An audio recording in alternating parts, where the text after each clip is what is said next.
Hi எல்லாருக்கும் வணக்கம். Welcome to Dhana's fusion. நம்ம இன்றைக்கி பீர்க்கங்காய் சட்னி எப்படி செய்யுதுன்னு பார்க்க போகிறோம். இது வந்து இட்லி, தோசை, சப்பாத்தி, சாதத்து கூட சாப்பிட ரொம்ப டேஸ்டியாக இருக்கும். இப்போ வாங்க வீடியோக்குள்ளே போகலாம்.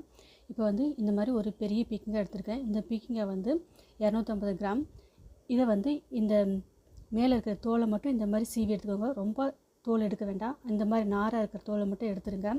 இப்போ நம்ம சட்னி தான் செய்ய போகிறோம். அதனால் இந்த தோலில் அப்படியே இருக்கட்டும். நல்லா கழுவிக்கோங்க. கழுவுனதுக்கப்புறம் இந்த மாதிரி பீஸாக நல்லா கட் பண்ணி எடுத்து வச்சுக்கோங்க. அப்போ தான் சட்னிக்கு வந்து ரொம்ப நல்லாயிருக்கும்.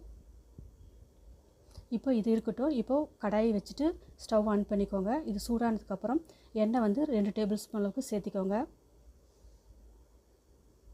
இப்போ இந்த எண்ணெய் வந்து நல்லா சூடானதுக்கப்புறமா 1 டேபிள் ஸ்பூன் அளவுக்கு உளுத்தம்பருப்பு இது கூட நம்ம சேர்த்திக்கலாம்.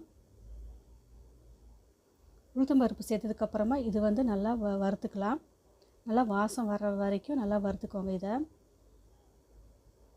இப்போது இது வறுபட்டு இருக்கிறப்பவே கட்டி பெருங்காயம் 2 சின்ன பீஸ் அளவுக்கு நான் எடுத்திருக்கேன். நீங்கள் பெருங்காயத்தூளாக இருந்தால் அது கூட சேர்த்திக்கோங்க. இப்போது பூண்டு ஒரு 8 பல் சேர்த்திக்கோங்க. காரத்துக்கு வரமிளகாய் 7 சேர்த்திக்கோங்க. உங்கள் காரத்துக்கு தகுந்த மாதிரி சேர்த்திக்கோங்க. இப்போ இது நல்லா வதக்குங்க. இது நல்லா வதங்கி வரட்டும். இப்போ இது நல்லா வதங்கி வந்ததுக்கப்புறமா அடுத்ததை நம்ம சேர்த்தலாம். கருவேப்பிலை இலை 2 கொத்து சேர்த்திக்கோங்க. கருவேப்பிலை இலை சேர்த்து செய்கிறப்போ நல்லா டேஸ்டியாகவும் இருக்கும். நல்லா அது ரொம்ப நல்லா சத்து அதனால் சேர்த்திக்கோங்க எந்த சட்னி செஞ்சாலும். சின்ன வெங்காயம் ஒரு 10 பல் இந்த மாதிரி சேர்த்திக்கோங்க.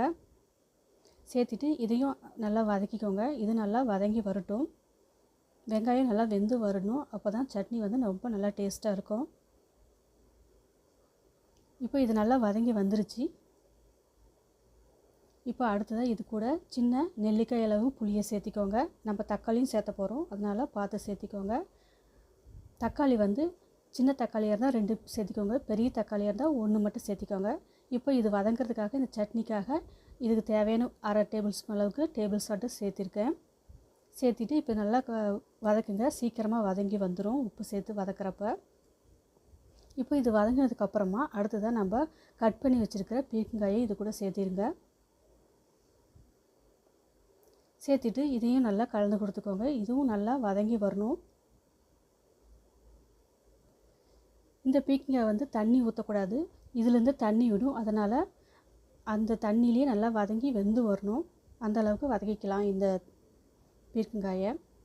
பாருங்கள், பீர்க்கங்காய் ஓரளவுக்கு வதங்கி வந்திருக்கு. இப்போ இது கூட வந்து 2 டேபிள் ஸ்பூன் அளவுக்கு தேங்காய் துருவல் சேர்த்திக்கோங்க. சேர்த்துட்டு நல்லா கலந்து கொடுத்துக்கோங்க.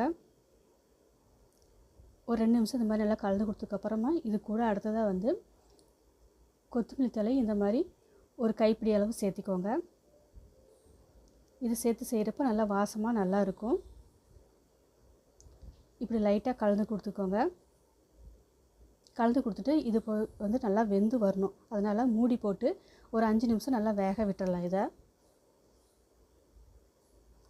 இப்போது நடுவில் அடிக்கடி எடுத்து கலந்து கொடுத்துக்கோங்க. அடி பிடிச்சிக்கும். இந்த மாதிரி நடுவில் எடுத்து அப்பப்போ கலந்து கொடுத்துக்கோங்க. பாருங்கள், தண்ணியெல்லாம் விட்டு நல்லா வந்திருக்குது. இன்னும் கொஞ்சம் நேரம் வேகணும். பாருங்கள், காய் வந்து நல்லா கை வச்சு பார்க்கலாம். இப்போது பாருங்கள், இன்னும் பாதி அளவுக்கு வெந்திருக்குது, 50%. இன்னும் கொஞ்சம் நேரம் வேகணும். அதனால் மூடி போட்டுடலாம். மூடி போட்டு கொஞ்சம் நேரம் வேக விடலாம். மூடி போட்டு வேக வைக்கிறப்போ நல்லா சீக்கிரமாக வெந்து வந்துடும். இப்போ மறுபடியும் இப்போ ஓப்பன் பண்ணி பார்க்கலாம். நம்ம இதை பாருங்கள், நல்லா வதங்கி வந்திருக்குது. காய் நல்லா வெந்து வந்திருக்குது. ஒரு காய் எடுத்து இப்போ நசுக்கி பார்க்கலாம். பாருங்கள், நல்லா வெந்துருச்சு. அவ்வளோதான். இப்போ வதக்கினது எல்லாத்தையும் நம்ம எடுத்து ஒரு பிளேட்டில் எடுத்து வச்சு நல்லா ஆற வச்சிடலாம். ஆற வச்சதுக்கப்புறமா மிக்ஸி ஜாரில் போட்டு நம்ம அரைச்சி எடுத்துக்கலாம். இப்போ இதை வந்து ஒரு பிளேட்டில் ட்ரான்ஸ்ஃபர் பண்ணி எடுத்து வச்சுக்கலாம். நம்ம இந்த பீர்க்கங்காய் நல்லா ஆறட்டும். அதுக்கப்புறம் நம்ம மிக்ஸி ஜாரில் போட்டுக்கலாம். மிக்ஸி ஜாரில் போட்டுட்டு தண்ணி கொஞ்சமாக விட்டுக்கோங்க. இப்போ வந்து நல்லா அரைச்சி எடுத்துகிட்டு வந்துடுங்க. ரொம்ப நைஸாக அரைச்சிடுங்க. கொஞ்சம் குறப்பாக இருக்கணும். அப்போ தான் இந்த சட்னி வந்து டேஸ்டியாக இருக்கும். இப்போ பாருங்கள், இந்த மாதிரி அரைச்சி எடுத்துக்கோங்க. அப்போ தான் வந்து சாப்பாடு கூட, இட்லி, தோசை கூட சாப்பிட ரொம்ப டேஸ்டியாக இருக்கும். இப்போ தேவையான கொஞ்சமாக தண்ணி விட்டுக்கோங்க, தண்ணி நிறையா விட்டுறாதீங்க. இந்த சட்னி கூட இப்போ வந்து தேவையான தண்ணி கொஞ்சமாக விட்டுக்கோங்க, ரொம்ப கெட்டியாக இருக்குது. மிக்ஸி அலம்பின தண்ணியே போதும் நம்மளுக்கு. இப்போது இது நல்லா கலந்து கொடுத்துக்கோங்க. கலந்து கொடுத்துட்டு இப்போ எல்லாம் உப்புலாம் கரெக்டாக இருக்குன்னு செக் பண்ணிக்கோங்க. செக் பண்ணிவிட்டு இப்போ இந்த சட்னிக்கு தேவையான தாளிப்பு ஒன்று நம்ம கொடுத்துடலாம். இப்போ ஒரு தாளிப்பு கரண்டி வச்சுட்டு அது எண்ணெய் 1 டீஸ்பூன் ஊற்றிக்கோங்க. அது கூட கடுகு, உளுத்தம்பருப்பு 1 டேபிள் ஸ்பூன் அளவுக்கு சேர்த்திக்கோங்க. இது வந்து நல்லா பொரிஞ்சு வந்ததுக்கப்புறமா வரமிளகாய் 2, கருவேப்பிலை 1 கொத்து சேர்த்திக்கோங்க. அவ்வளோதான், தாளிப்பு ரெடி ஆயிடுச்சு. இப்போ இந்த சட்னி கூட சேர்த்து மிக்ஸ் பண்ணிக்கோங்க. அவ்வளோதான், சூப்பரான பீர்க்கங்காய் சட்னி ரெடி ஆயிடுச்சு. இது வந்து நார்ச்சத்து நீர் சத்து இருக்கிறதுனால ரொம்ப சத்தான சட்னி. இதை வந்து நீங்கள் செஞ்சு பாருங்கள். தேங்க்யூ.